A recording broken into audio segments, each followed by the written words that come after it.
जरांगे पाटलाच्या 6 जुलैच्या हिंगोली रॅलीसाठी प्रचारासाठी निघालेली वसमत कंपनी।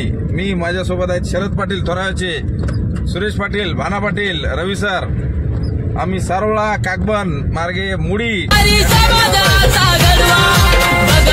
6 जुलैला भव्य रॅली ही प्रचंड संख्येने जमलीच पाहिजे, यासाठी सगळेजण प्रयत्न करत आहेत।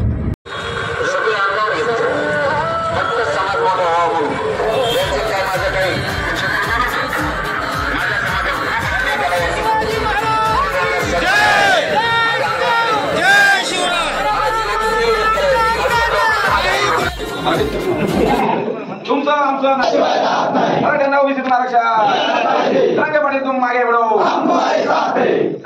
तुफानातील दिवे आम्ही हो, तुफानातील दिवे,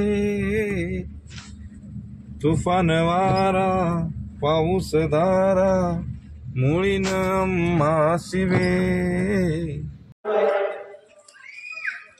सर्वांना आव्हान आहे की आपण या ठिकाणी यावे।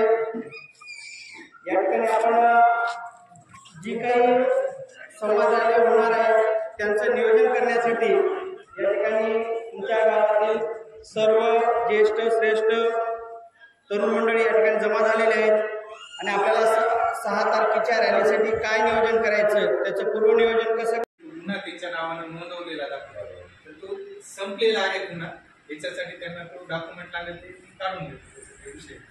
परंतु ही गोष्ट आपल्यासाठी आनंदाची आहे। आपल्या एकजुटीचा विजय याच्यातून दिसतो। आता रॅल्या आहेत, आंदोलन, त्यात कोण कोण मराठ्याचे आमदार नेते दिसतात बघतोच ना आम्ही। आता ते सुद्धा व्यासपीठावर मराठ्यांची भाषणं ठोकी देतात, मराठ्यांना आरक्षण मिळू नये म्हणून। तुम्हाला लाज वाटली पाहिजे की तुम्ही त्यांच्यासाठी मरमर केली, आज ते तिकडे गेले भाषणं ठोकते आणि तुम्ही त्यांच्यासाठी आमच्या व्यासपीठावर नाही आला आणि ते त्यांच्या जातीसाठी गेलेत। आता तुम्हाला लाज वाटली पाहिजे की आम्ही मतदान केलं, तुम्ही गेलात ना त्या व्यासपीठावर।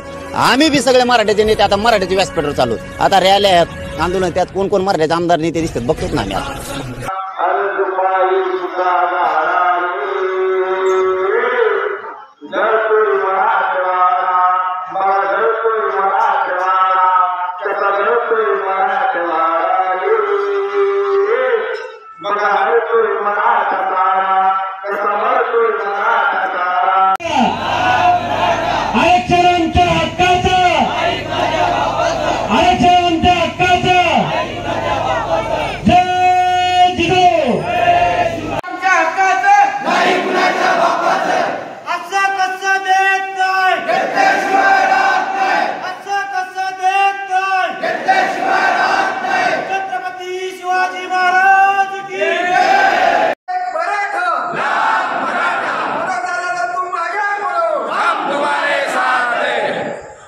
छत्रपती शिवाजी महाराज की, मराठ्यांना ओबीसीतून आरक्षण। एक तर शेतीमालाला बाजारभाव नाही, कुठलंही सरकार असो सरकारला दोष देण्याचा अर्थ नाही। दिल्लीत जेवढे सरकार आले त्या सरकारनं शेतीमालाला भाव न मिळण्याचं धोरण आतापर्यंत पाळलेलं आहे। जरा काही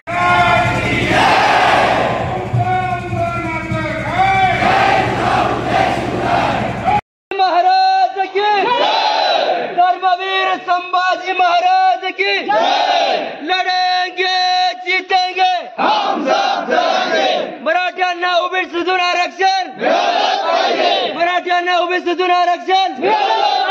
जेव्हा भारत पारतंत्र्यामध्ये होता त्यावेळेस सुद्धा या गिरगावमधूनच क्रांतिकारी जन्माला आले होते आणि हैदराबाद